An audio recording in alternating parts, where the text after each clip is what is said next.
Toastmasters, we provide a supportive and positive learning experience in which members are empowered to develop communication and leadership skills, resulting in greater self-confidence and personal growth.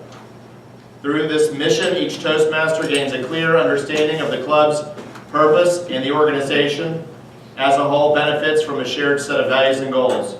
Please help me welcome our thought and pledge leader for this evening, Charles Bombalier.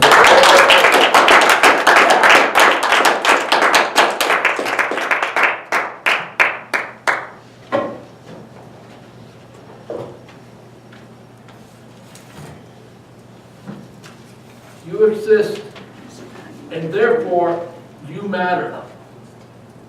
You're allowed to voice your thoughts and feelings. You're allowed to assert your needs and take up space. You're allowed to hold on to the truth that who you are is exactly enough. And you're allowed to remove anyone from your life who makes you feel otherwise. By Daniel Koch. Please stand for the Pledge of Allegiance. I pledge allegiance To the flag of the United States of America and to the republic for which it stands, one nation, under God, indivisible, with liberty and justice for all. Please help me welcome our President, Mark Lockery.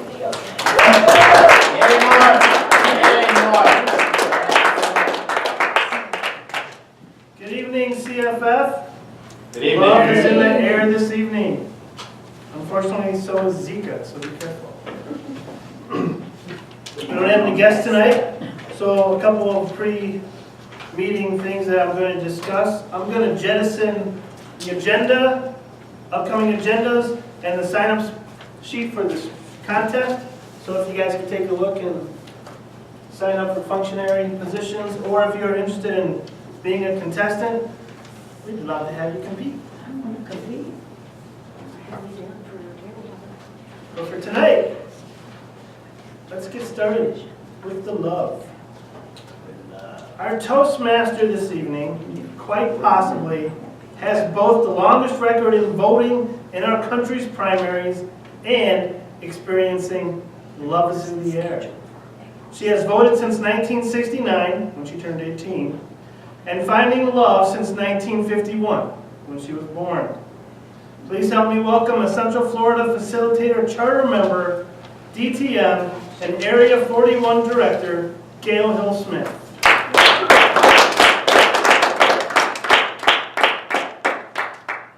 Thank you, Mr. President, and good evening, everyone.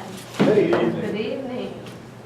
I hope that you don't get too upset at me for having selected tonight's theme.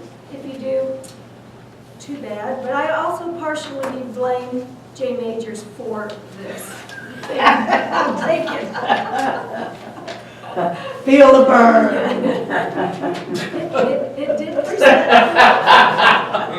It did present a challenge to this Toastmaster.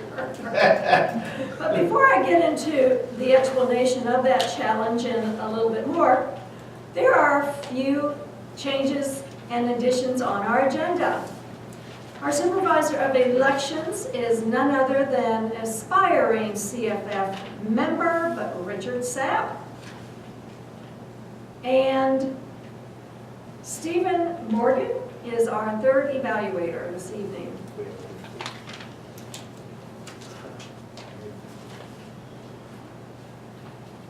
Our functionaries. Why don't we start with our grammarian, who I see is not here. So we are going to have a fill-in. Anybody have a word they want to suggest? And I'll have Jay be our grammarian. Does anybody have a word that Jay can monitor? Agape. Agape. Google. Okay, agape is, Jonathan, do you have a quick definition? I know it has something to do with love. I mean, it's basically like unconditional love. It's not romantic love. It's not passionate. It's like unconditional love. We'll go for that. All right, Mr. Grammarian, Can you repeat A that? major, All right. agape, Agape. A-G-A-P-E. Yeah. How much? Sounds like agave, but it's agape. Agave is like a grape.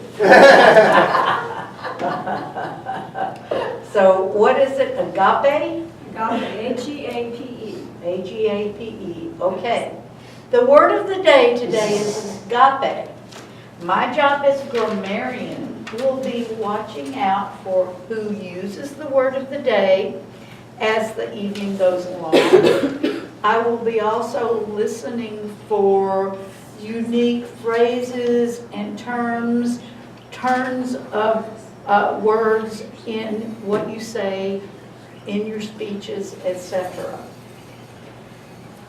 So the word of the day is agape. Let's use that in a sentence. Yeah. I have forever agape for my daughter. Yep, that's right. Okay. Thank you, our grammarian.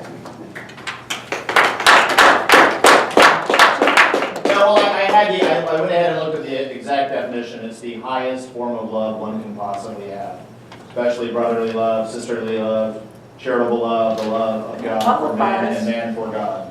I have forever agape for my daughter. Thank you so much. Now, our other functionaries, our timer, Charlie, Bonvalier.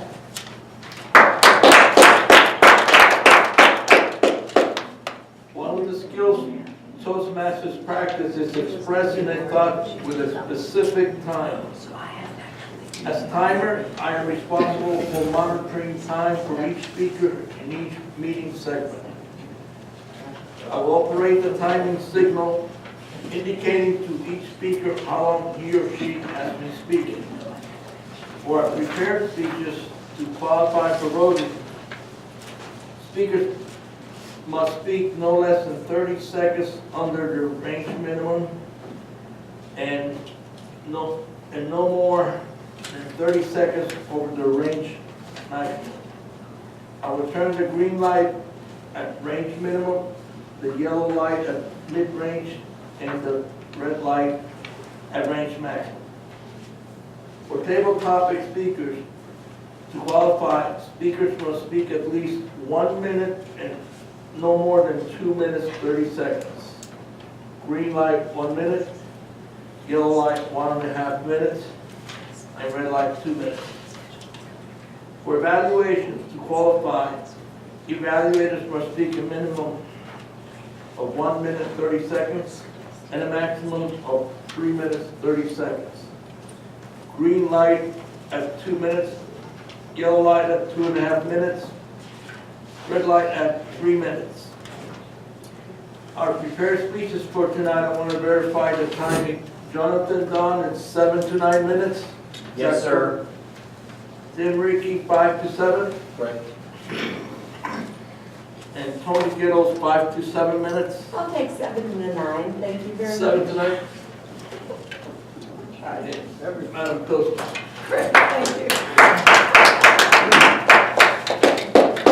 Tony, because of the agape we have for you, you may take 7 to I think it'll be worth it. We'll see. 9.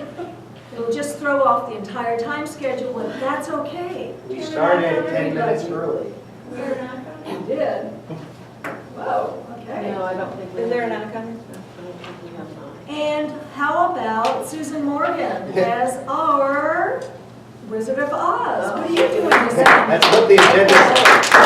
Yeah, I'm actually evaluating, but Susan, you want me to do it? try and listen. Susan, you want me to do it? Yeah, maybe that'd be better.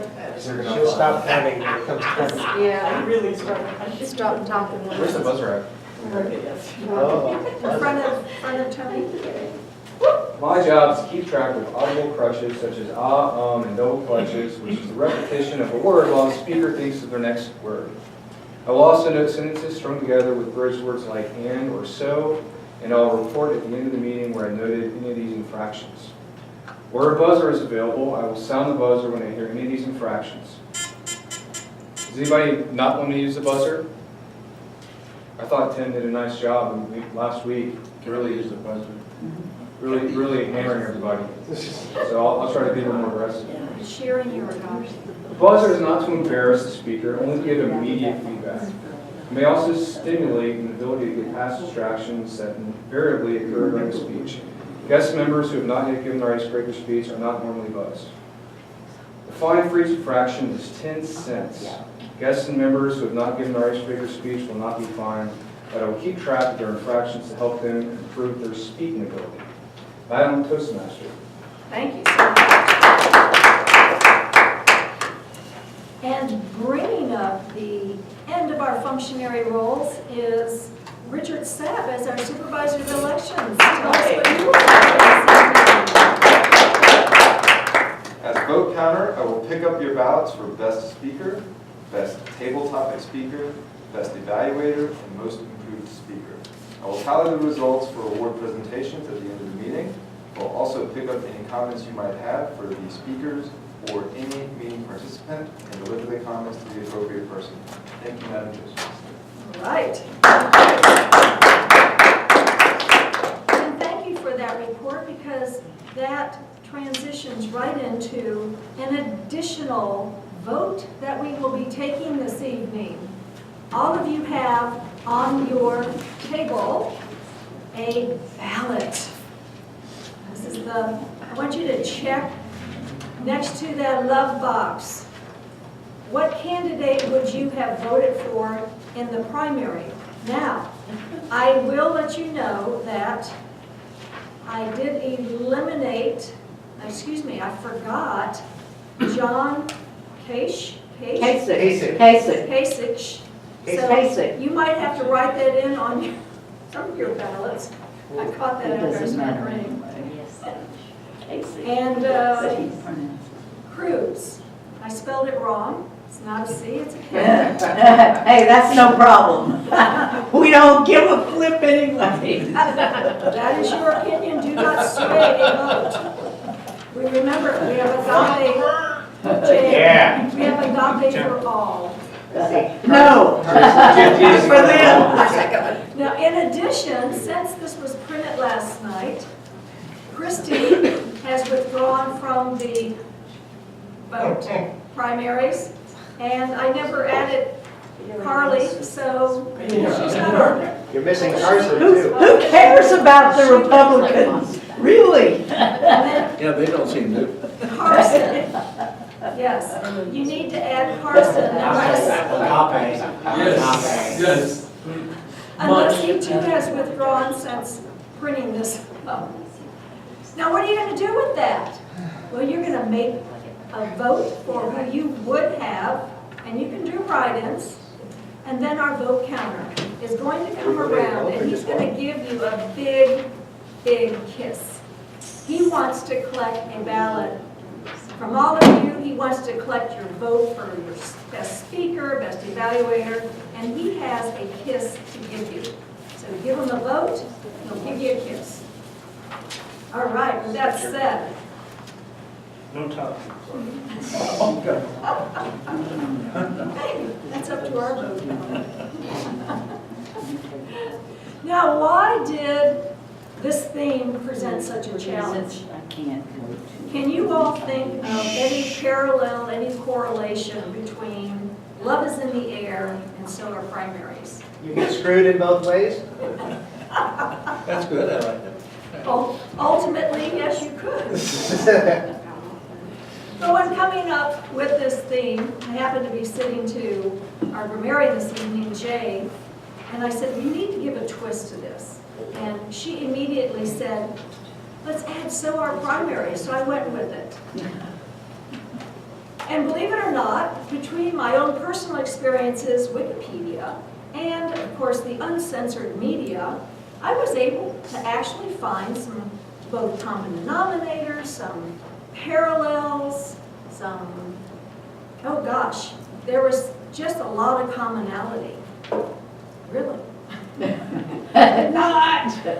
Well, Stephen has mentioned one. Let me give you a brief definition of both love, primaries, And then because of the nature of the holiday coming up in just a few days, I have slanted it more toward the loving relationship romantic. So I've thrown in dating. According to both Webster and Wikipedia, I found some interesting definitions. Love. What is love? A profoundly tender, passionate affection for another person, a deep attachment or affection, a feeling of warm personal attachment. Definition of primaries. Wikipedia says, it's U.S. presidential hopefuls trading barbs for months. And then Webster had a slightly different definition. They are the first contests in the U.S. presidential race in which states decide who becomes each party's official candidate. And then I had to throw in dating. What about dating? Since it's the precursor of love, in many cases, it's part of the human mating process whereby two people, or in my situation with my former, there were more than two people, they meet socially for companionship and beyond the level of friendship. So let us leave it there because we have three exciting, well-prepared speakers. I don't want to take any more time from them. Our first speaker, Jonathan Dunn. Have you ever noticed when a dragonfly gets trapped inside your home, that it repeatedly beats its own head against the glass until ultimately it dies, and you find its dried up body in the rails of the glass door? Have you ever felt like this was part of the exact trajectory of your own life was taking?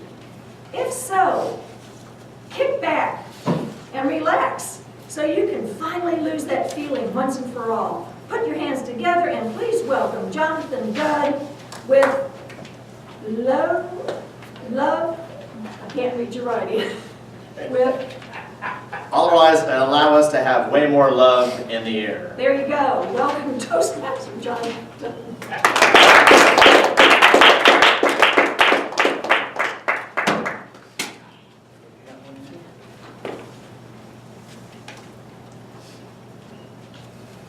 The young man's name was John, and he was 17 years old, and he was getting ready to turn 18 in 1 week. In addition to turning 18 in 1 week, he was also about to graduate from high school. John did not have the best of relationship with his father. One day after school, he decided to pop into his dad's office and surprise him. Granted, he had an ulterior motive. So his dad was very surprised to see him. He invited him to his office and he sat him down. And his father said, "John, I'm so surprised and so happy to see you. What brings you to my office?"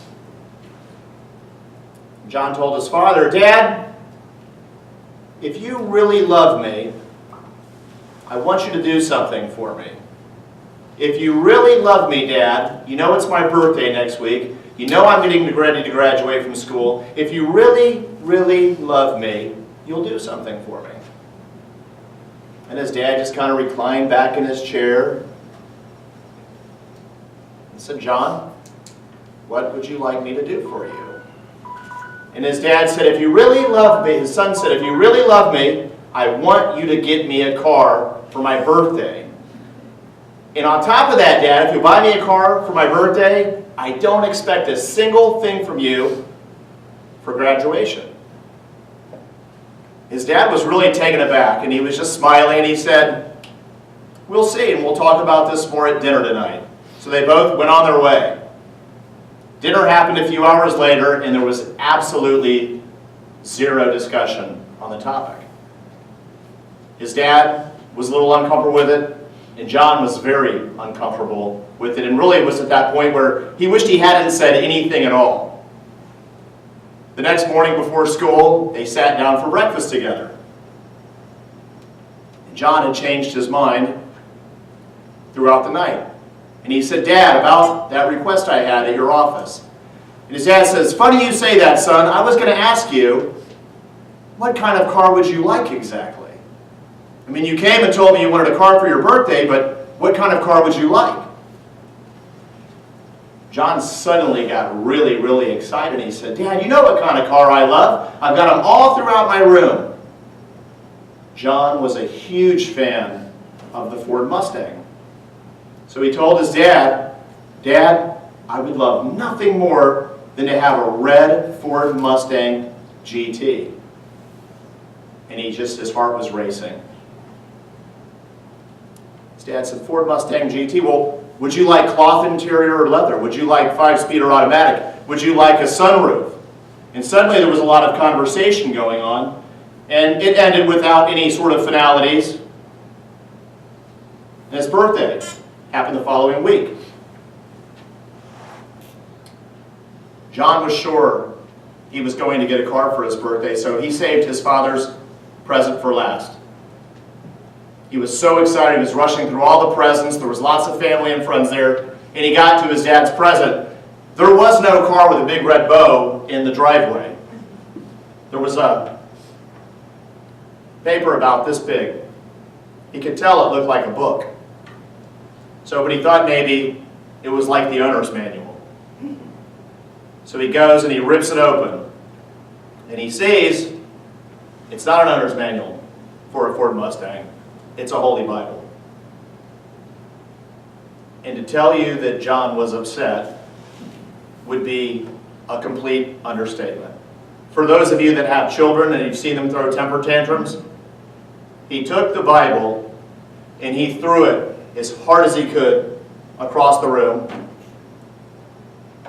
He stormed off to his room, leaving all the family and friends completely in shock. He slammed his door with complete authority. He wanted everyone to know that he was pissed off. Car, Bible. You can probably understand how upset he was. He didn't talk to anybody. He didn't sit down at the breakfast table the next morning, and he rushed off to school without talking to anyone. Got to lunchtime, and he really had no appetite, and he noticed his mom and the principal were at the school door, at the door for his classroom. And they saw the teacher kind of sit down for a second, and they walked in. And John was escorted out of the room and brought to the principal's office. His mom never looked at him. They all sit down, and he sees his mom is bawling her eyes out. His father was in a horrible car crash, and the last thing that he had said to him was not good.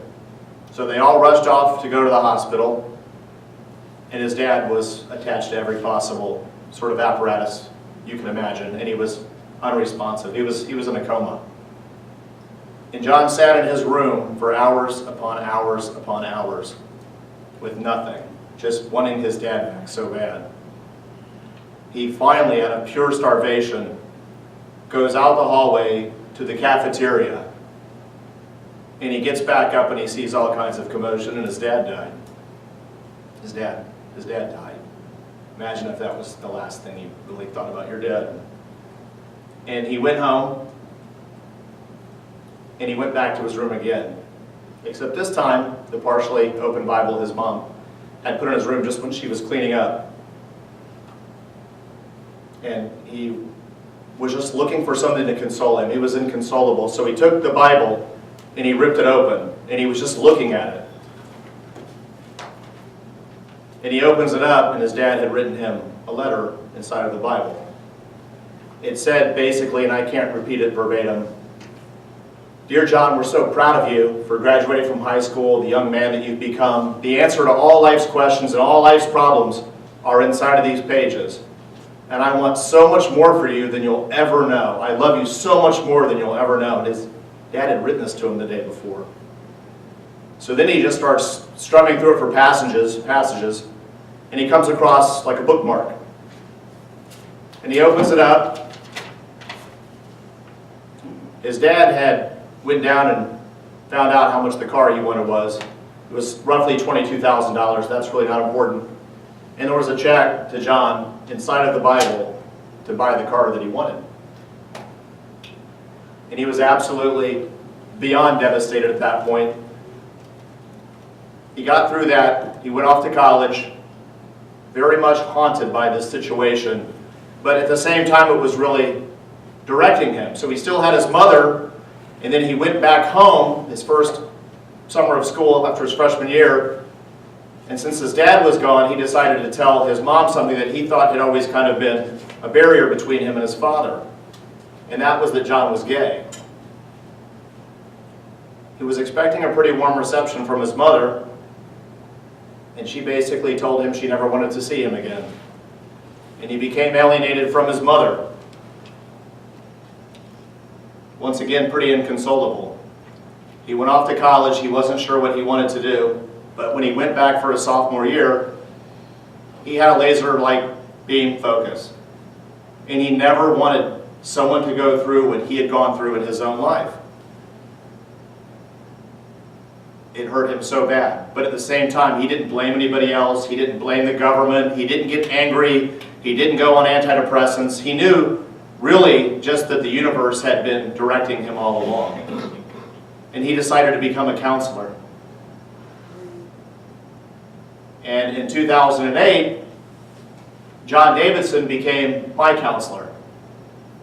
And my life was completely upside down in 2008. I mean, you guys have heard the stories by now. And he was trying to help me make sense of my own life.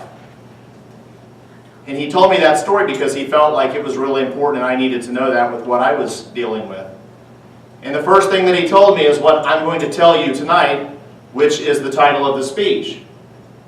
If you've ever struggled to make sense of your life, if you ever wondered why the things that happen to you are happening, you have a choice. You can get bitter. You can get angry. You can do whatever it is you like. You've got free will. But I suggest you do what I did, what John did when he had his tragedy, which is the dream for our life. When you leave here tonight, fellow Toastmasters, honored guests, I'd like you to consider developing the habit of every decision you make being aligned with a dream for your life. And that dream for all of us that we all universally share is to become the best version of ourselves. Madam Toastmaster.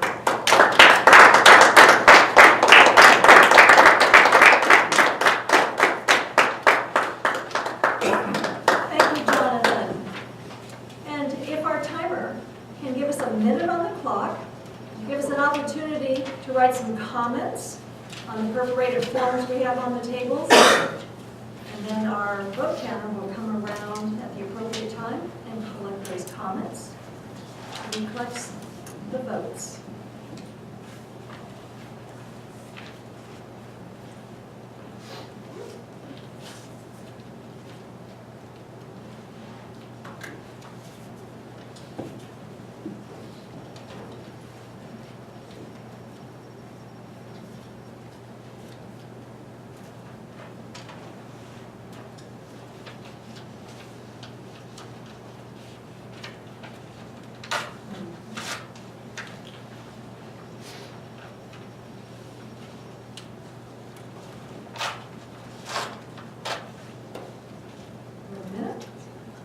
Yeah.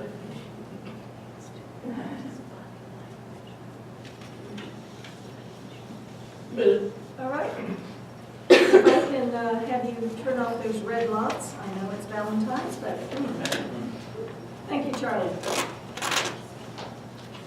Our second speaker, speaking from the basic manual, project number 10. He's required to entertain the audience with a personal experience. So help me welcome Tim Rickey with a true story from back in the day with his speech, This Magic Moment.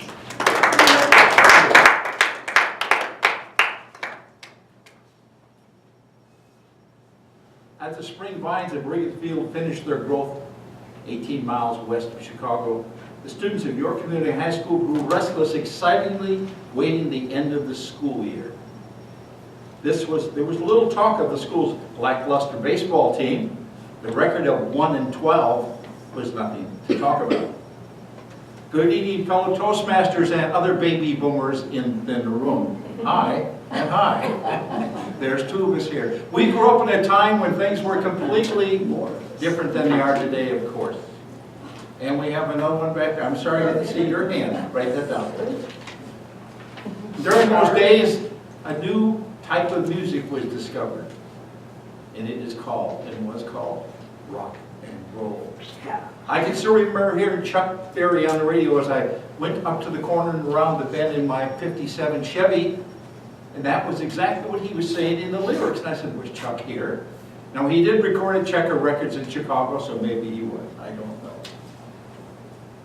Each afternoon, we traveled to Aunt Jenny's snack shop downtown after school to have Cokes and just chat as teens get together.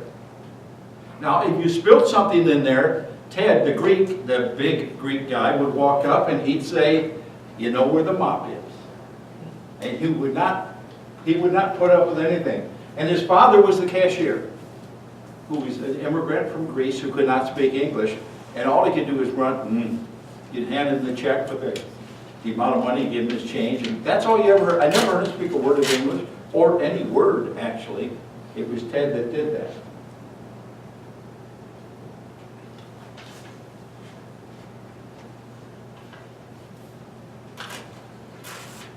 Now, there was a time I decided to have a little fun in school.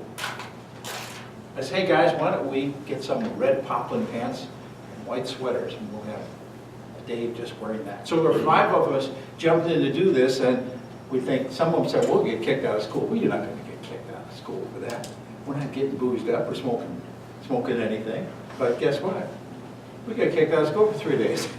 Says we disrupted the class by wearing red poplin pants and a white sweatshirt. I thought we looked like maybe a glee club, you know, that's the way I looked at it. But as we got back to school, it was time for the playoffs in our conferences between other schools in the area. Maine East, you're probably familiar with. Yeah. So we went into the baseball tournament with a record of 1-12. Well, we happened to win that game. And then we went to the next Division I, and we happened to win that game. What's going on here? We've been losing all season. How can it possibly be that we're winning these games? But you see, they learned a valuable lesson that I saw in a skater a few years ago when she fell on the ice in the championships in the Olympics. And she had one more chance. And she thought, well, I've lost it. So she got up and said, what the heck, I'm just going to have fun out there. And she ended up winning the gold medal. I remember some of you may remember that. So that was the attitude of our baseball team, and within a few weeks, they're headed to Bradley, Illinois, 2 hours from where I was in high school, to play in the playoffs. Again, they win the first game, they win the second game. And then the last game is coming. It was also the same day we were having final exams. We all want to go. This is a school of 4,000 kids. We all want to go to the game, but this is final exams, and the principal made it very clear. If you dare go to that game, any of you go to that game, you're going to fail your final exams, and you probably spend another year here. So, what do you think we did? We all hopped in our cars, loaded them up, and all went to the game. We're traveling 2 hours downtown, all the way down to southern Illinois to see this game. You get down there, we're thinking, well, we're going to see a good game, I hope, because when we get back home, we're going to be in a heap of trouble. Well, we get to the game, and we're carloads and carloads full of us. And we go up to the gate, and they won't let us in. And the whole park is fenced in with a wooden fence that's about 8 feet high. So you couldn't see the game either. So they were not going to let us in. They were determined, no, you're not getting in here. Get out of here, kids. You got to pay for this game. So we left, and we were on the side and said, you know, let's see if we can find a way around. You guys go that way, we'll go this way. So we worked our way around. We ended up all around the back, and we hadn't found an opening. So I said, Phil, give me a lift, will you? So they lifted me up. I was the lightest guy at that time. and about 5'5" at the time. They lifted me up, and I looked over, and I could see there was a whole section of bleachers that was totally empty. And I said, guys, it's empty. And all of a sudden, they said, well, let's go. So I started to climb up, and there's a guy up there. What do you think you're going, kid? You come over there, you're going to be in heap of trouble. You know that, don't you? I said, well, sir, you might want to come up here. You want me to come? Yes, come up here. Okay. He comes up, he looks over the fence, and he sees 2,000 of us were there, all over the place. And he said, well, so he walked away. Our team was down by 2 runs, but that arrival of us there at that game made all of the difference. There was that magic moment when they just got together, the cheering was going on, and we won the state championship. Can you imagine having a 1-12 record and ending up winning the state championship?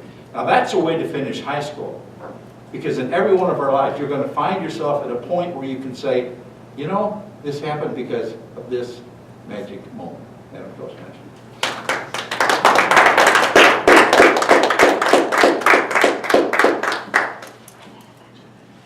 Thank you, Tim. A magical moment. Again, Mr. Tiger, if you will give us a minute on that clock.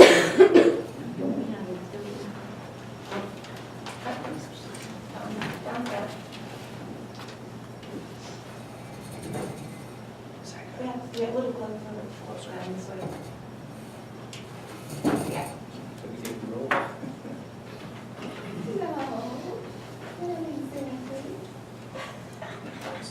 You're, yeah.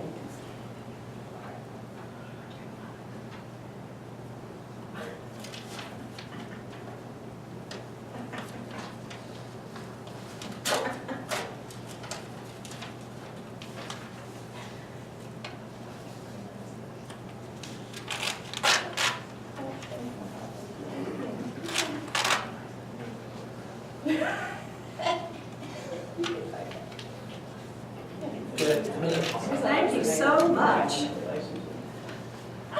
We have a special guest this evening as our third speaker.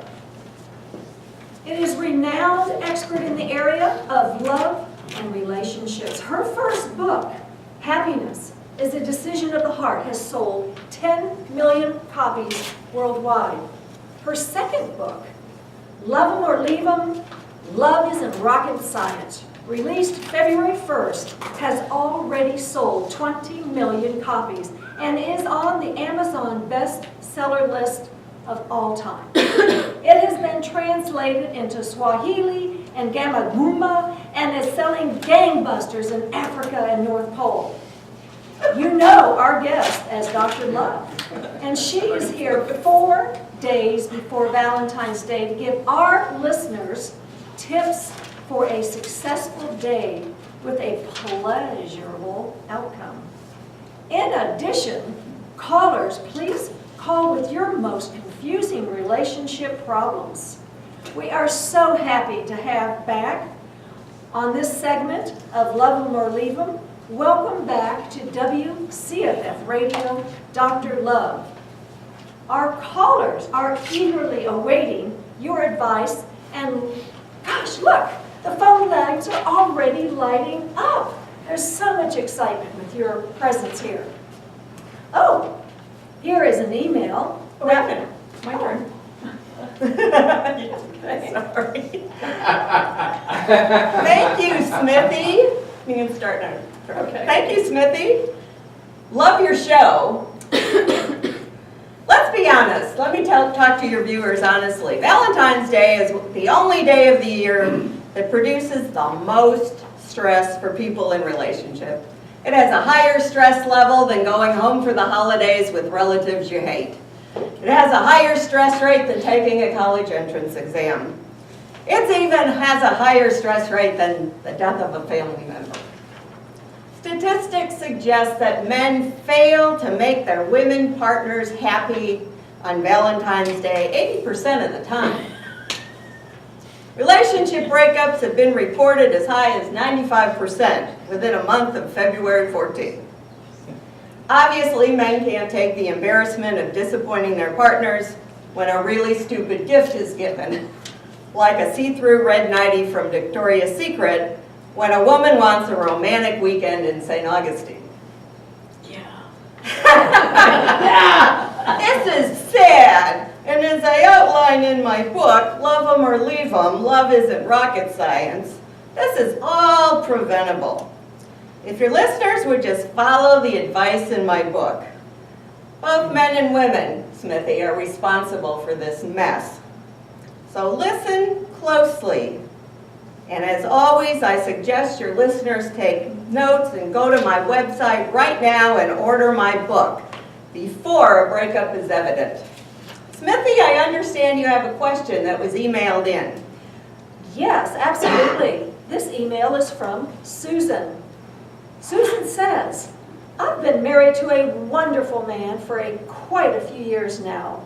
When he asked me what I wanted for Valentine's Day, I told him I love chocolates and flowers. After all this time, I still haven't gotten exactly what I would like. What do I do? Oh, Susan, this is one of the most commonest questions women have. I can help you. To this day and for decades, women really believe their men can read their minds, as long as they drop a little clue here and there as to what they want. Seriously, women, what planet are you from? Men have told me over and over for decades, they require concrete and detailed information. And they are usually quite delighted to make you happy all of the time. Susan, I'm going to tell you a story for all the listeners. This will answer the question perfectly. Men you listen to, see if you can relate to this. Kathy and her boyfriend David had been going out for 6 months and things were going pretty well. Then Valentine's Day approached. Although I'd given Kathy all the secrets to a happy Valentine's Day, she was hesitant to take my advice, as a lot of women are because they find it difficult to ask for what they want. But she loved chocolates and flowers and agreed to let her boyfriend know that receiving those two things would make her very happy. What she got for Valentine's Day was one of those giant Hershey's Kisses, you know those chocolate Hershey's Kisses, and a dozen chocolate candy roses. Her boyfriend was so proud of himself. He was certain he'd hit a home run with Kathy, and it was going to be a good night. But all Kathy did was pout and say, I don't like milk chocolate. I like dark chocolate. And I meant real flowers. With that added information, listeners, the next day David arrived at Kathy's house with a box of Russell Stover dark chocolate, cream candies, and a beautiful bouquet of red and white daisies. He was certain he'd done the right thing. But again, goodness, the reaction was disappointment. I don't like Russell Stover candy. I like Fannie Mae, and I hate yellow daisies. I like roses. Still trying to score a win, that night David went on the Fannie Mae website and ordered dark chocolate-covered truffles.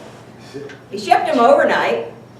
He went out and found a stunning bouquet of very difficult to find rare white roses. This was Chicago in February, after all.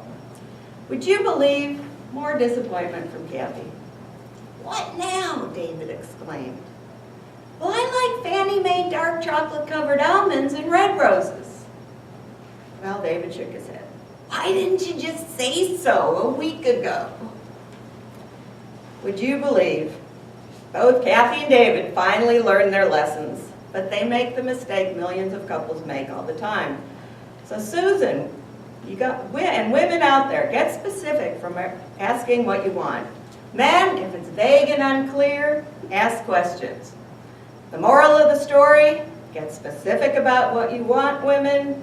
Men, ask more questions. You know, it isn't important if you love them and leave them. Hey, life is a big, beautiful buffet. Have at it.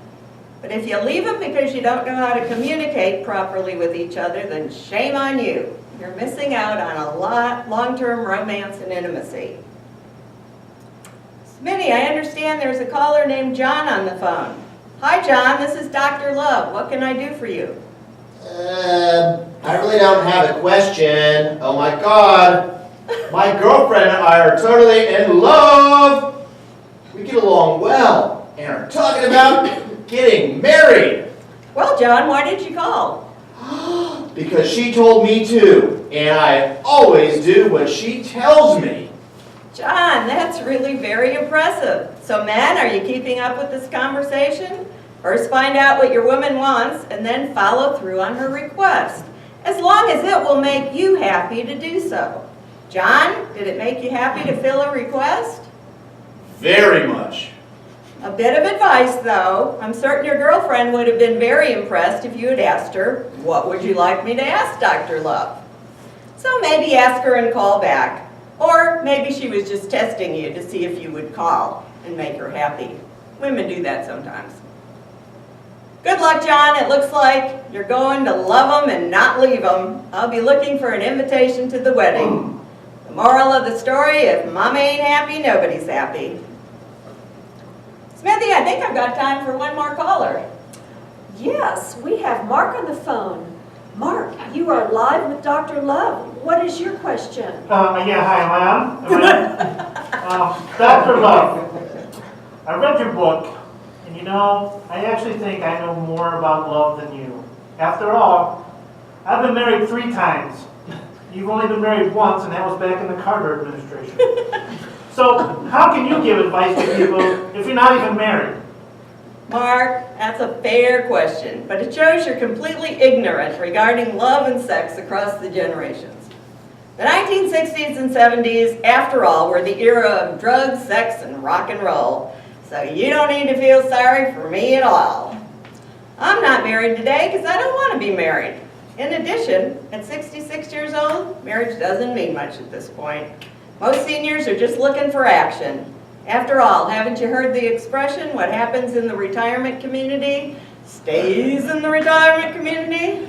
So you see, if you don't want a 4th divorce, you'd better bone up on your reading. The moral of the story, as you age, your relationship needs change. You can love them all and you don't need to leave any of them. Check out my next book, Why Seniors Are Flocking in Droves to Florida's Retirement Communities. Smithy, let me give your listeners one last message before I go, and it's the real moral of the story. Life is about the experiences we have. Women love experiences and they love attention more than material items. Connection, romance, and intimacy are created from everyday experiences and not material things. Those are the real gifts. Madam Smithy. Dr. Love, thank you so much.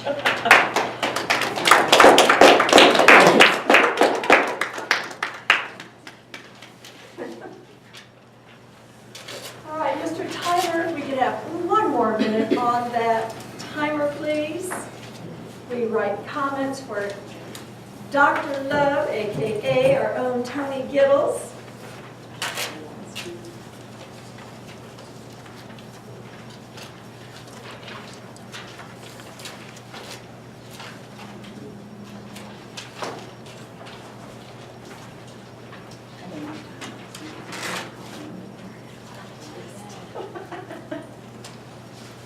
Why don't you just say villages?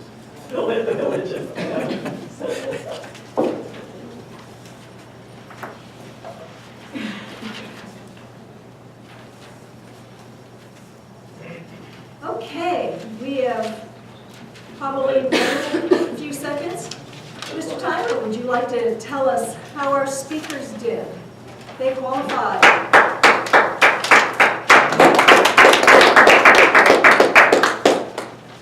Jonathan Dunn was required 7 to 9 minutes. He did 9 minutes and 26 seconds. Woo! Tim Rickey, 5 to 7 minutes, 5 minutes and 53 seconds. He qualifies. And Toni Giddles, 7 to 9. She did 8 minutes and 58 seconds. So they're all qualified. Fantastic. All right. You will cast your vote for the speaker whom you felt delivered the best speech. Also, cast your vote for the primary, and our vote counter will come around. Put your votes. Are we voting in both primaries or just one? Vote however you wish on that list. Need a lighter. Bring it to him. Richard promises kisses. Give him a vote, give him a kiss. Sure, yes. It was pretty good. As Richard is doing that, before we get into the second portion of our meeting, table topics, I wanted to share with you. In a primary, who does vote? I think you all know that answer. Delegates, but also folks called super delegates, who are party leaders and elected officials. Well, what does that have to do with love or dating? Well, as we all know, we want to take small steps when it comes to risky situations, such as falling in love. That's a big, big move. And oftentimes, before you fall in love, when you go through the dating process, one of the purposes I find out from dating is for two or more people to evaluate one another's suitability as a long-term companion or spouse. And how do we know that this person is going to be a long-term companion? Well, before you label that individual, you have to get to know and build a relationship. Do you know that like 85% of successful relationships are based on people skills? So all Toastmasters, man, we are racking it up. We all have people skills. Table topics. Now, our table topic master is going to allow us to exude those people skills and how we build relationships. And Sarah Hunt needs no introduction because I have no introduction for her. So please help me welcome our table topic master, Sarah Hunt.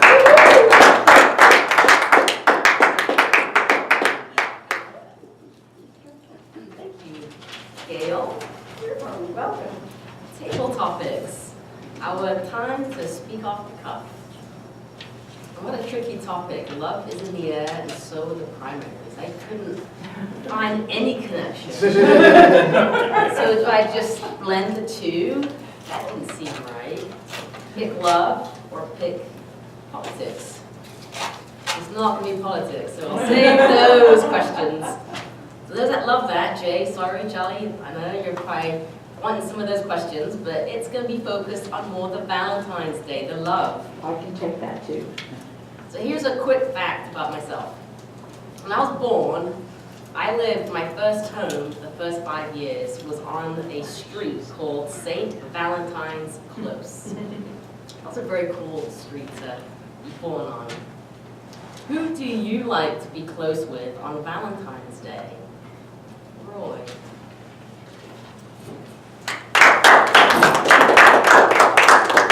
do I like to be close with on Valentine's Day?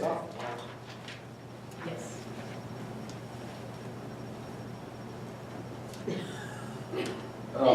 My wife. My wife. I've been fortunate enough to be married for going on 9 years this year, so that's a great honor for me. Both my parents have been divorced multiple times, 3 times each, and they're single to this day, getting married in the Carter administration. They've been there, done that many, many times. For me, marriage, love, staying together as a family over the course of many, many years is really paramount to the top of my priority list. The lives we live today are so hectic and crazy. Our schedules, we literally get up at 6 in the morning every day. We're frantically trying to get ready, get the kids off to school, get off to work, lucky to get home by 6 o'clock and sit down and have dinner together. So the lives we live today is just so hectic. So to be able to spend time with your spouse or your significant other and actually have that connection, it's difficult these days, the days we live. But when you stop and you think about it, it's obviously a no-brainer. So I appreciate that softball question. Madam Table Comments.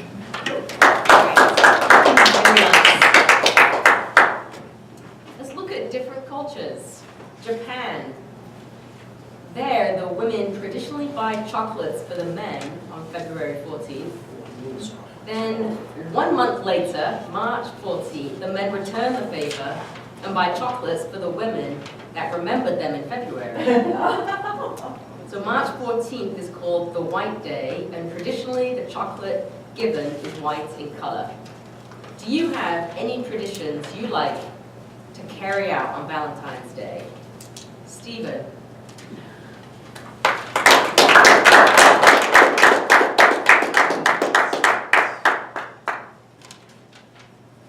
Madam Table Topics Master, Valentine's Day has become one of Hallmark's favorite days, where they get to make lots of the money.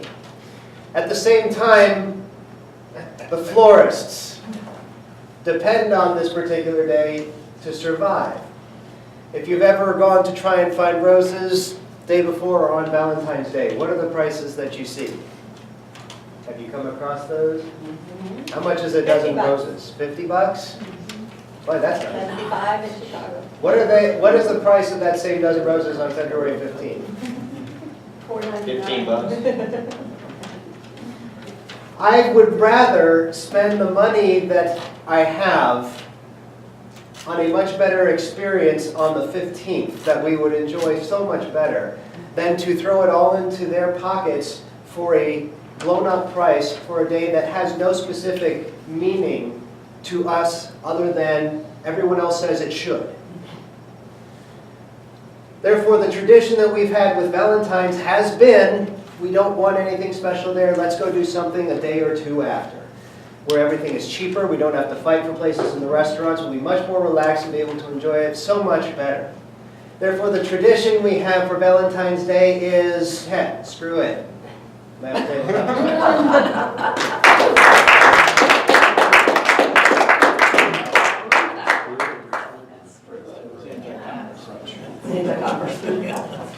Turn to Cupid. Cupid has long played a role in the celebrations of love and lovers. He is known as mischievous, winged child whose arrows who would pierce the hearts of his victims, causing them to fall deeply in love. Tell us a story of a time when you were mischievous. Richard.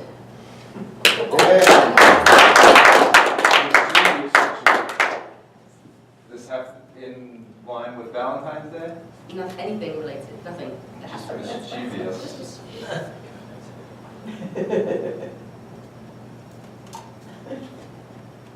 Well, started in college being, say, broke, as many college students are. Not being able to afford gas in my car or the lunch or dinner that I needed coming next. Decided I would try a new tactic for acquiring what I needed. It involved walking across the street to Walmart. Walmart has all of the things that you could want when it comes time to making dinner. The difference was, I, as a paying customer, did not have the funds to pay for it. So, I learned this wonderful, mischievous trick, which is that if you take something of large size that cannot fit into a bag, and you proceed to walk out the door with it, they typically will not stop you. Having learned this newfound tactic, I grabbed a take and bake pizza from the bakery and a 12-pack of Killian's Irish Red, and I walked out the door. And I walked home, and I baked it, and I ate it, and I had lunch. And that was, I believe, the last time that I have stolen anything from a department store, true story, or anywhere. However, that I was very, very mischievous.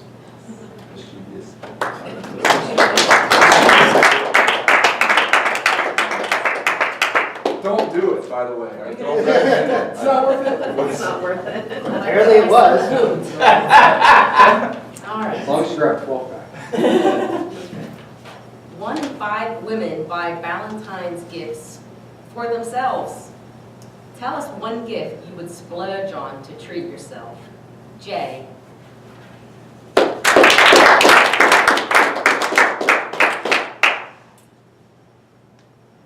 I would splurge on a gift to take myself and my daughter and her husband on a vacation.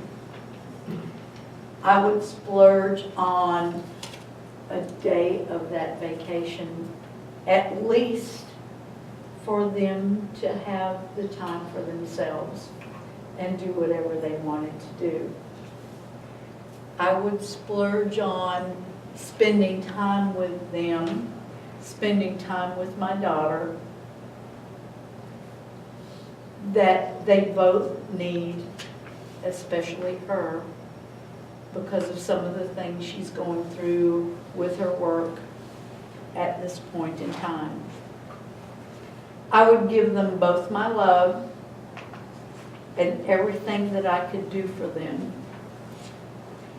My splurge would be on the time, the experience, as we heard earlier, that we could enjoy together.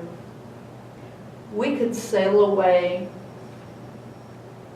over the seas to whatever island we wanted to go to.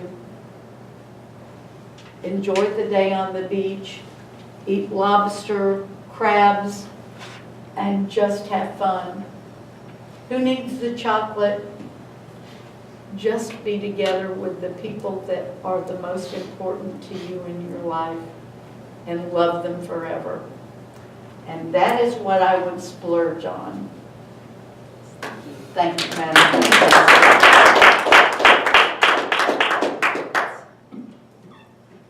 Americans will spend $18.9 billion on Valentine's Day gifts. More than $700 million on Valentine's gifts for pets. It's worse. Do you have any low-cost ways to spend Valentine's Day with your loved ones? Mark.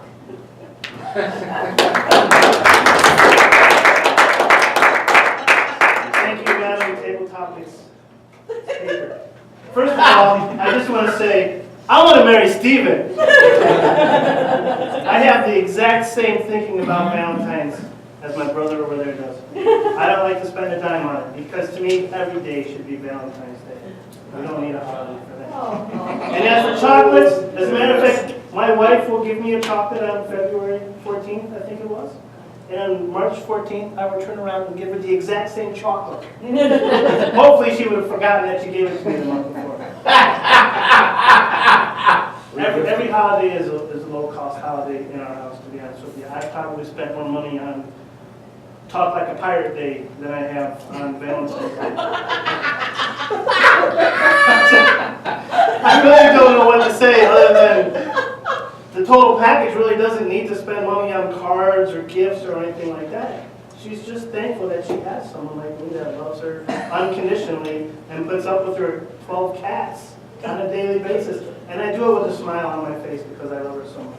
And I'm talking about my wife, not Roy's wife, even though we've been married 9 years as well.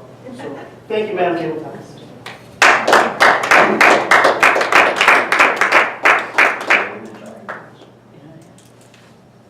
This is a simple definition of Valentine's Day, how you would explain it to a child.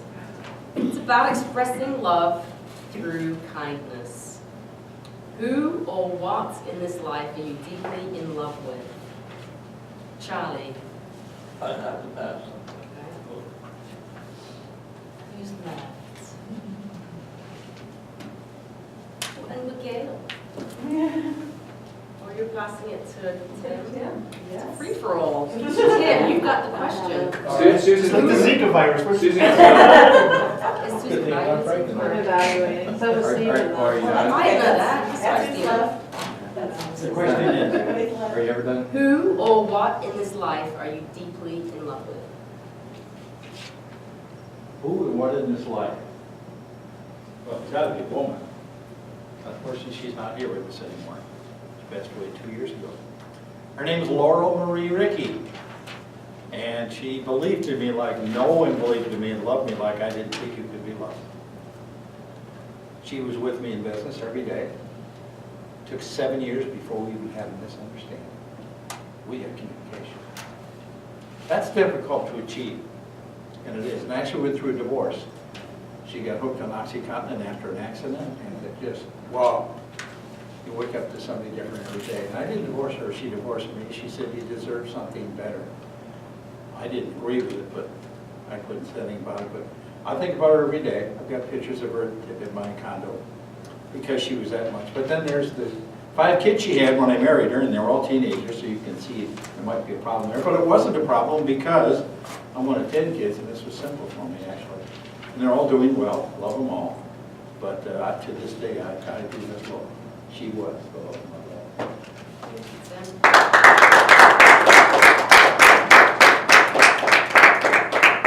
That concludes all my questions about love. I will turn it back over to our Toastmaster, Gail.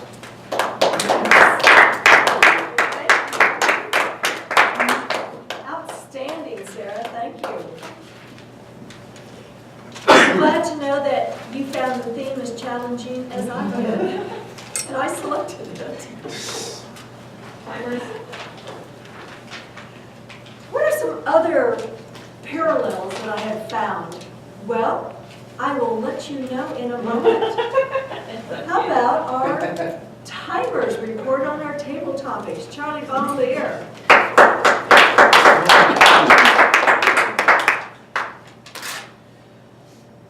First one, Roy Whittick, on who wants to be, I think it's the close on Valentine's Day, but he made it in 60 seconds exactly. Stephen Morgan, Valentine's tradition, 1 minute, 28 seconds. Richard, mischievous, 1 minute, 57 seconds. J Majors, treat yourself at Valentine's, 1 minute, 43 seconds. Mark Lockery, low cost Valentine's, 1 minute, 13 seconds. And Tim Rickey, who are you in love with, 61 seconds. They're all qualified. Thank you. Once again, cast your vote for the person whom you feel gave the best response to that table topic. Didn't hear the word of the day too much.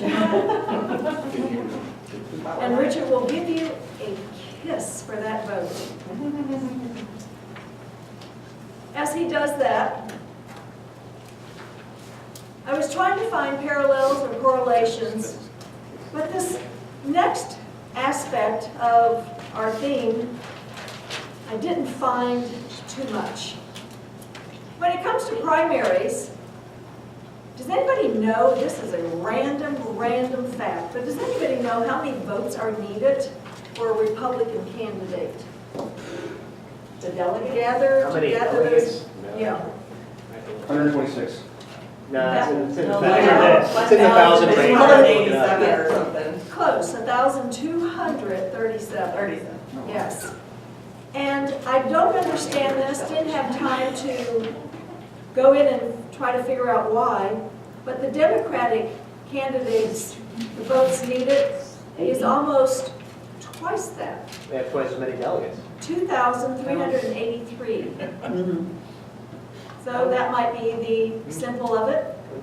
Each All party right. does it their own way. There we go. But do you know how many primaries are actually held? It started with the first one in New Hampshire, which is now 100 years old. I don't know if you guys picked that up on all the reporting. And the next one will be in South Carolina on week Saturday, I believe it is. 21. Again, close. There's going to be 19 primaries held before April, and that includes the Super Tuesday where there are a slew of states that will be holding their primaries. But the primaries are actually held up until June. So you have 19 before April, and you'll have 22 after that. leading right up then into the elections. Now, what does that have to do with either love or dating? Well, nothing, because it really doesn't. Because nobody can tell you how many dates it's going to take to fall in love. You might fall in love in first date. It might take, like it did me, like 12 years later. But eventually it can happen.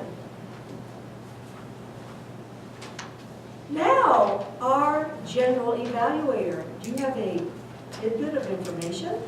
Go for it, Dr. Love. Thank you very much. With all due respect, Madam Toastmaster, thank you for the milk chocolate kisses. However, if we are still friends a year from now, Hershey's just came out with dark chocolate truffle kisses, which are now my favorites. Thank you. Oh, okay. Is that dropping a hint, everybody? Well, A year and they're from now? I don't know, what is that? They're cheaper than all the expensive candy out there. Good. You might I'm get sure them, Steve will run right out and buy it. you'll get them half price on February And 18th. yes, and you'll get them right. And then save it for next Valentine's. That's right. All right, what about our evaluations? I am so excited about our schedule this evening. But first of all, I'd like to thank our general evaluator this evening, Roy Whitting. When you are Toastmaster, you are responsible for working behind the scenes and filling in the gaps from any position that our Vice President of Education isn't able to arrange with the initial setup. Roy, as General Evaluator, he was so willing to help fill in the gaps. He and I were in regular communication, even up until this afternoon when I'm in the middle of this conference that I was in. He was so responsible and so accountable. And I just want to give you a hug. But I'll let Richard give you 5 chocolate hugs, 5 chocolate kisses. But thank you so much. I'll take a Gail hug instead of 5, Richard.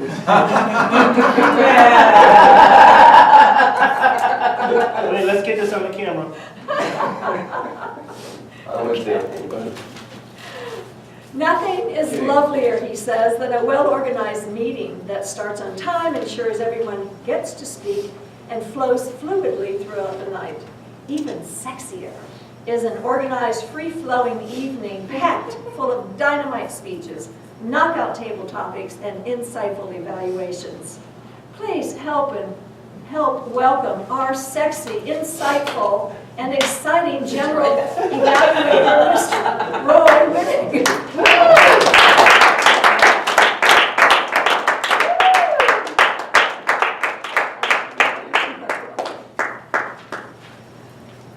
All right, good evening, everyone. As you guys know, evaluations in my mind are an absolutely critical component of Toastmasters. It really kind of helps facilitate and foster the learning experience for our speakers. We had great speakers tonight, so thank you very much. Last week, I was fortunate enough to learn from Gail not to talk too fast, not to get too crazy with my hands, and to not do this, and not speak like this. Very insightful takeaways I had from our meeting last week. So tonight we have 3 very insightful rock stars giving evaluations tonight, and I have crazy agape for each and every one of them. They'll be providing 2 to 3 minute evaluations for our speakers this evening. So that leads us into our first evaluator, evaluating the speech of Mr. Dunn. First evaluator this evening loves his wife and family. He loves his 12 cats, and he loves Twizzlers. As for people, well, he loves them too, but for the most part. But people nowadays generally suck. Why is a woman suing Kit Kat, demanding a lifelong supply of the candy bar, just because one of the bars she purchased was just chocolate, no wafer? True story. Yep. If you're a nice person and you don't suck and you aren't mean, then Mark loves you. Please welcome our cup full of love and kindness, Mark. It's not unusual to be loved by anyone, Lockery. Thank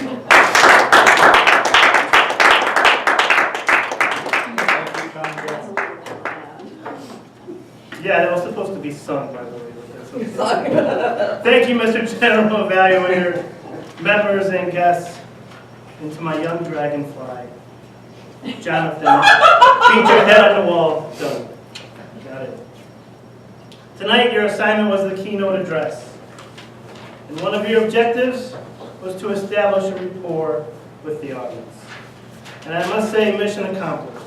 You did that by coming to the middle of the room and telling a nice, intimate story that we could all relate to on a one-on-one basis.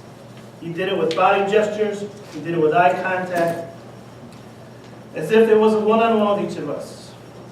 You told a story and you asked questions like, imagine if that was the last moment you remember with your father. And that struck a chord with probably a lot of people in this room.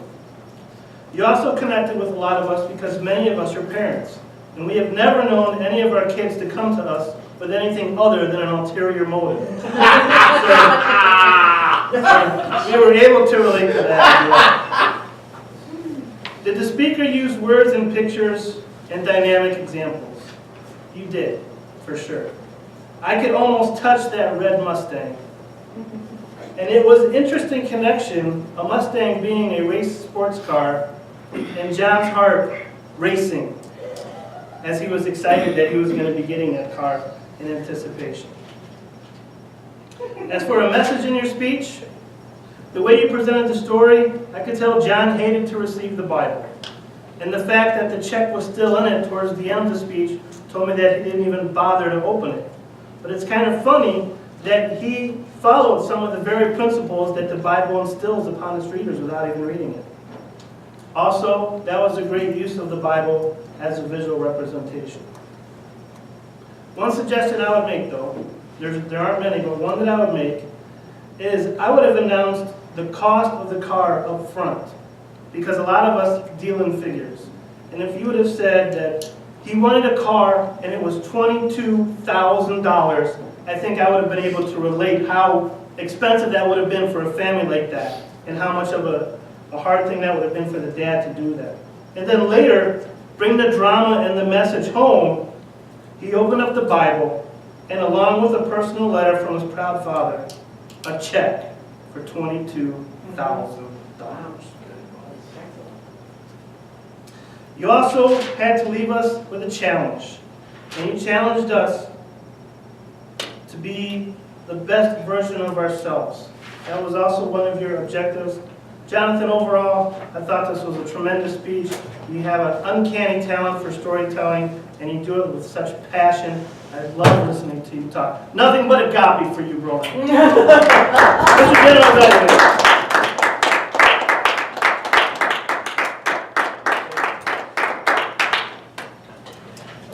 Thank you, Mark. Our next evaluator always feels the love is in the air at Central Florida facilitators each and every week. She will be giving the love and some feedback to Tim this evening. Please help me welcome distinguished Toastmaster Susan Morgan.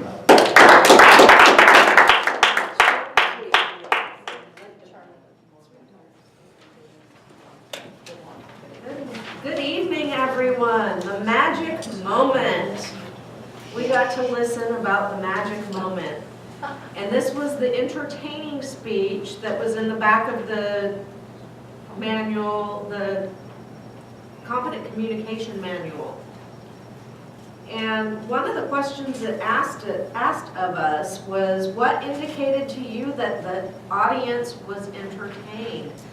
Tim's speech was supposed to entertain us and make us feel really good. And one of the things that I noted from the audience was that everyone was watching and listening intently to his speech. So he was definitely entertaining us and watching and having us watch his speech. A couple of things here. You used the rule of 3, which I thought was really a great idea. You used, I can't see with those things. Can't see out here, I can only see down here. You started off with the story of the baby boomers, where you grew up, and about rock and roll, about Ted and his father, the Greek, and about wearing red pants to school, and doing all these things that were extremely entertaining, and you used the rule of 3 to bring those to us. And I thought that was done really well. You used descriptive words to describe the different scenes from your teenage years, and I really liked that.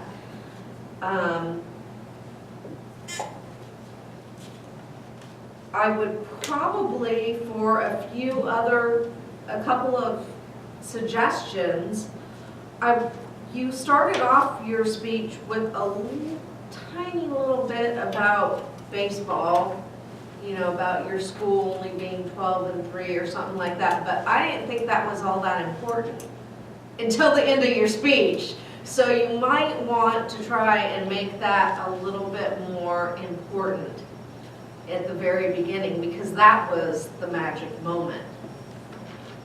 And we wanted to know about that. The stories seemed a little bit scattered, so I might bring it in a little bit tighter. I don't know exactly how to tell you to bring that in tighter, but just so that we understand what the stories are going towards. And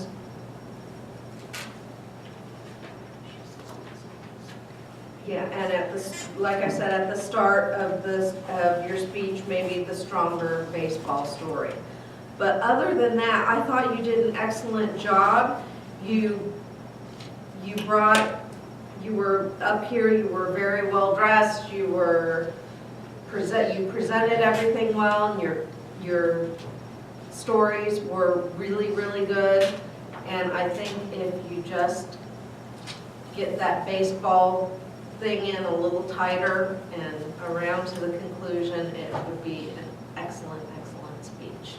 Thank you, Mr. General Evaluator.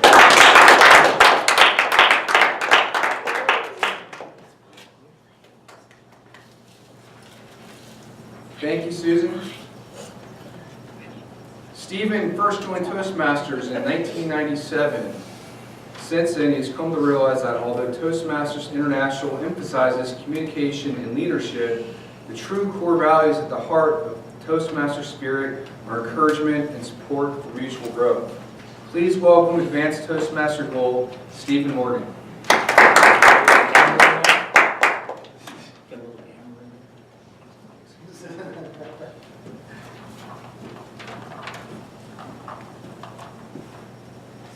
Dr. Love, I have a question for you.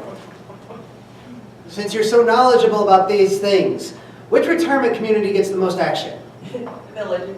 I do believe your mother has some more stories to tell us. There are stories. Indeed. There are stories. Mr. General Evaluator, fellow Toastmasters, our guest, and especially Toni, back for more. With the Valentine's Day theme twisted for us again a bit more. What you gave us, or what you gave me for the project, the moral of the story from the storytelling project. And you presented it to us in the talk show format, essentially putting Gail as your little potted plant on the side. What I found very entertaining and engaging, especially pulling in all of the audience members in part to play parts as well, and your character, the voice that you pulled into it, all of it allowed us to get into the flavor of what you were presenting here. In terms of the things that I would suggest, one of the first things I noticed right at the beginning of the project was said the speakers not to use a script or notes. Therefore, you chose not to follow that piece of advice. This being the moral of the story, you were supposed to be putting together a story with characters, with a simple plot, on a universal subject. On the questions that were brought up to me, you had the simple characters, the plot, and the universal subject. And they each had their setting. What I did not detect was any character development. The characters didn't change any throughout the stories. And I didn't detect any particular twist. Oh, well, the end. You had multiple stories more that came across to me as anecdotes. The way I see the moral of the story, in order for this project to work the way you want it to work, is that the listeners have to be able to identify with the person who's at the center of the story. Because that is where the twist then grabs them and where the lesson can be learned. Because if they don't identify, then, oh, it's somebody else. They made that mistake. I wouldn't do that. That's why the identify comes in. And honestly, I'm listening to these characters and I want to just slap them because they they need to get something inside their heads that they haven't learned yet. Although I would suggest pull out the communicating on video manual because that one has 2 talk show projects, which you obviously would enjoy doing. Now, I did notice some great advice did come out of this because we did discover the specific points as you age, relationships change. Experience is more important than material items, for most people at least. And we don't read minds. And women, if you think it's a good idea to go testing your men, get rid of them. Thank you. And for Dr. Love, I have a suggestion for your next guest. The guy's name is Dave Pounder. His book is Obscene Thoughts. He will completely upturn your idea of what agape is and what love is and what relationships are altogether. And I think that contrast would be a wonderful educational experience. Dave Pounder, and yeah, that is what he means by it. Mr. General Manager.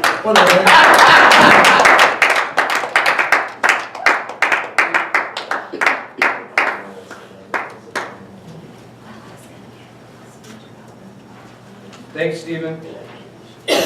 Mr. Bombalier, may we have a timer's report, please? Mark Godfrey, 2 minutes, 49 seconds, he qualifies. Susan Morgan, 3 minutes, 25 seconds, she qualifies. And Stephen Morgan, 3 minutes and 17 seconds, he qualifies. Wow, good. So please go ahead and vote for Best Evaluator, and Richard will be coming around the room to pick up your ballots. And give kisses. And give kisses. In the meantime, I'll just make a couple comments on the meeting as a whole as the General Evaluator. I thought we started on time. I might have missed that, but I think we did start on time. I did notice there were a lot of holes and moving parts and pieces to the agenda, but again, in general, I thought we did a pretty good job of trying to account for that prior to the meeting. There were just some folks who couldn't make it. We had to shift some people around. I appreciate everybody who volunteered at the last second. Richard, thank you for stepping in as a functionary, as a guest. We run into this a lot with Speakeasy and how important and critical it is to Toastmaster and people preparing for the meetings. I noticed a lot of people didn't sign in and actually say, yes, I'm attending, and acknowledge our roles on Easy Speak. I try to make a better habit of that as well myself, and I know it helps the Toastmaster out tremendously when you do that. So please remember to use Speakeasy. I received a special note for an anonymous tip. Speakeasy I'm sorry, go ahead. When the Toastmasters are sending out, asking everybody to connect, put in there the link to Speakeasy, because it makes it easier for the rest of us to click on it and go and say, yes, we're coming. Because if you're just sending out an email, it doesn't go. Sorry, correction, it's Easy Speak. Yes. Speakeasy's on the back table. Maybe that was inappropriate, I'm sorry. I did receive an anonymous tip this evening that there's a strobe light out on the right-hand side of the window. So I'd recommend the Toastmaster going forward to coordinate with the neighbors in conjunction with dance party. Okay. So if there's a strobe light out there, Toastmasters going forward, please make sure that they know. It was in a room. Wednesday night from 6:30 to 8:30, we have this room. We can't have distractions. It was in a room. It was in here? Yeah. What?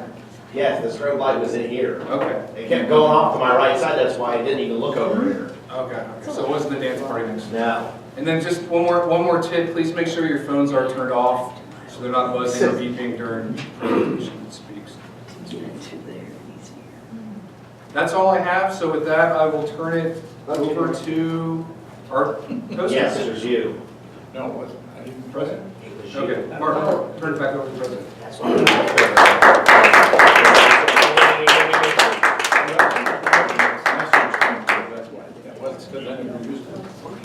Someone's glad.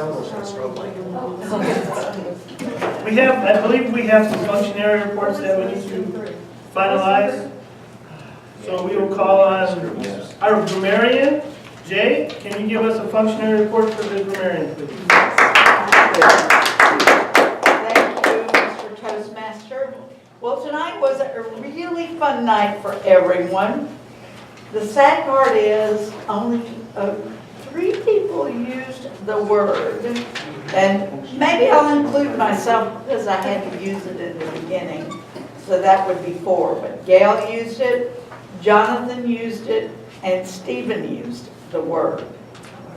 Now, I had some interesting verbiages, phrases, etc. And I really loved a lot of what we got from Jonathan on his speeches, what he had to say.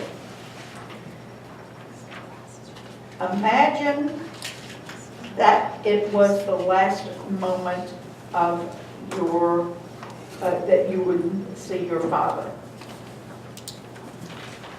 I can't even imagine. For Gail, I just want to give you a hug when she said that to Roy. Did you give him a No, I would give him a hug. For Tim, Aunt Jenny's snack shop. We all had a snack shop that we went to when we were kids that we can remember. Sarah, this is all preventable. Roy, love, marriage are paramount these days. Richard, Walmart had all the things back in the day.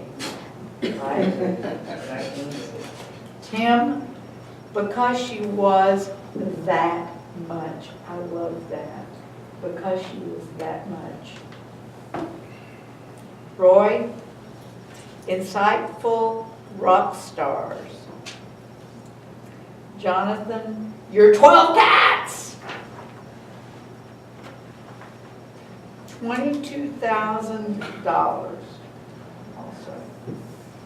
And for Toni, life is about experiences we have, not the things. And that is what I really agree with. And that is my report. Thank you. Thank you, Jay.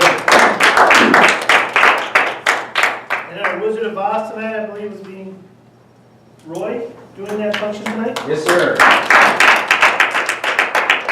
Just run through this real quick. Jonathan, I had 5 for you. Bridge words. Some subtle hints stuck in this speech. Tim, I had 6 for you total. Stephen, 2 bridge words. Richard, 4. Mark, 2 bridge words. Susan, 5. And I caught myself on several, but did not catch them all right. Thank you.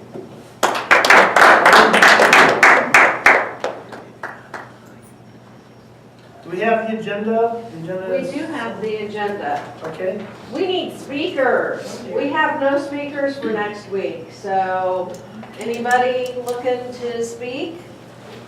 I can put myself down. I haven't done one for a while, so Go right ahead and put yourself down. I'll put myself down.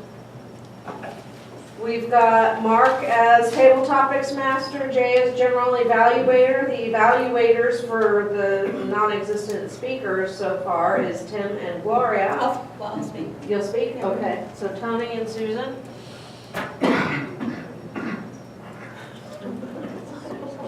Who's our Toastmaster next week? We do not have a Toastmaster yet. Who wants to be the Toastmaster next week? Anybody? Going once, going twice? Anybody?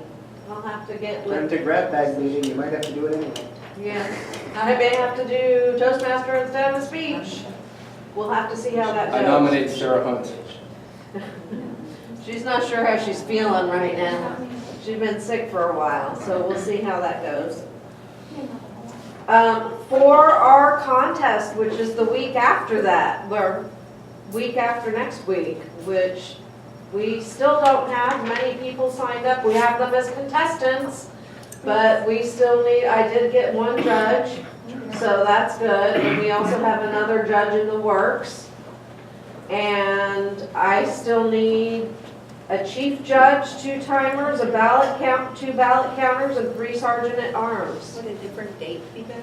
I'm wondering if we might want to change 'Cause I our could- date. Yeah, maybe after the 1st of March. I'm out of town the 21st, Okay. but week after, the week. I think maybe we should discuss changing the date. I'll talk to Mark and the executive committee and we'll. You need me not to compete and be one of the What? other functionaries. No, we'd When- rather have competitors. When's the area? It's in February? Yeah, the area is. The area March- contest is March. March Oh, 20th. it's not till March. It's not It's March March 20th, so we could do the next could be- the next week, which Well, I would can be be here March for March 2nd, 20th, and maybe we but can not get a March. few more people. I won't be here. 7th. You won't be there on March 2nd? This is for our club contest? Yeah.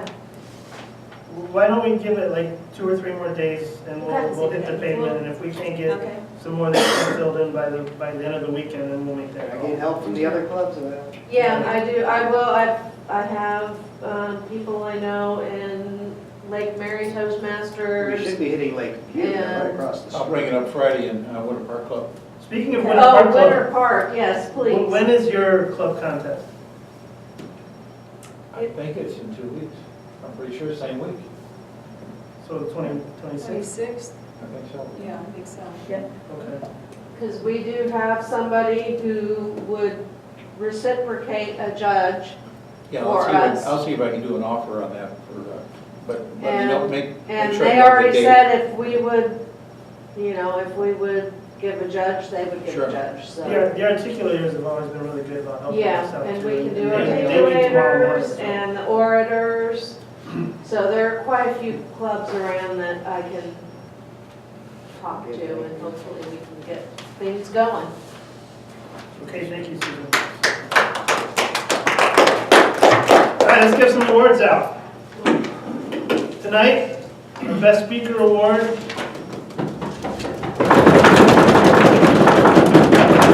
Jonathan Dragonfly Dunn.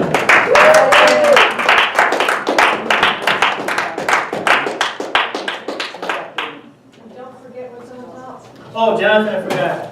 You can have, Oh, wow. these were on sale last year. So. See, I don't have to buy a Valentine's present. I just let life happen. I don't think that'll work. I don't know. Our Best Table Topics Award. Mark Blueberry. I'll take the panda. Our Best Evaluator Award tonight. Stephen Frugal Morgan.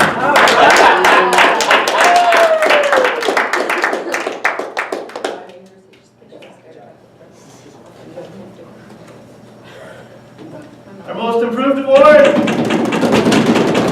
Mr. Tim Rickey.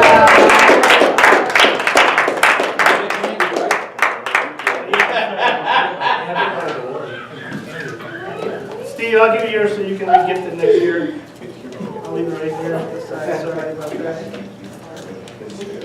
And our Tim Chastain Award tonight. We had a few people that had stepped up at the last minute for functionaries. We had a lot of last minute changes. So tonight, we're going to give it to the person in blue that helped the meeting together.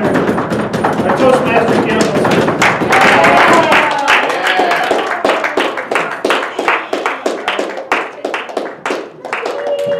That was for you too, Lloyd. Thank you. Any other last minute announcements? Yes. We'll go in order of hands in the air. Charlie first. Tomorrow is their banquet. We've got to make sure this is very clean. Okay, we didn't spill any wine tonight, did we? No, we did Okay. not. All right. Not yet. Tony, you're There up. are some little Okay, papers. I hope you'll read that article. I actually taught a relationship class for 3 years. It changed my life. That's how I got involved in teaching it. And that article was from Praise Magazine 2005. And I'm glad that works. Any other announcements? Tim had one. Tim? Does anybody know where the visitors folders are?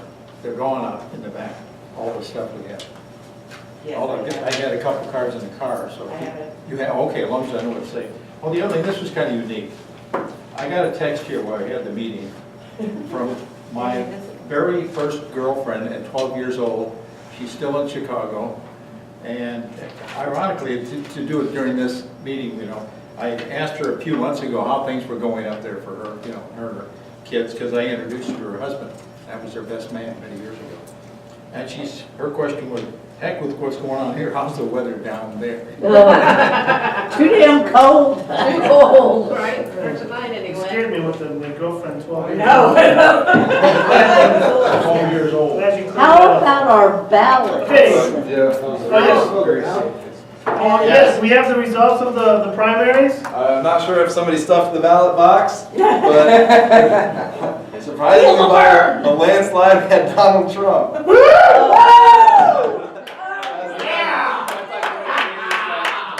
There should be one hole in there for a wall too, I think. Well, move on to Democrats. Stupid. Someone did stuff. There were some pretty funny, Yeah, what about the Democrats? What? if the Bernie Democrats. doesn't use notes. That was good. That was a comment from Tim. What's That that? idiot. Don't mind right here. Some other funny, Second. but it was, Could be. I don't know if you've got 6 other votes to surpass Donald, but Well, I didn't vote in that party. I voted in the other party. Yeah. Did you tally the? Feel the Bernie. burn. Feel the burn. Feel the burn, right? Yeah, there were 12 people in the room and Then it 15 was- votes for Hillary. I like that. Oh, wouldn't surprise me. Sanders came in a close second, or for the other party. People couldn't decide whether to vote for Hillary and her love of money or Bernie and his love of other people's money. All right, meeting adjourned. We just voted for the guy who loves money. Yeah.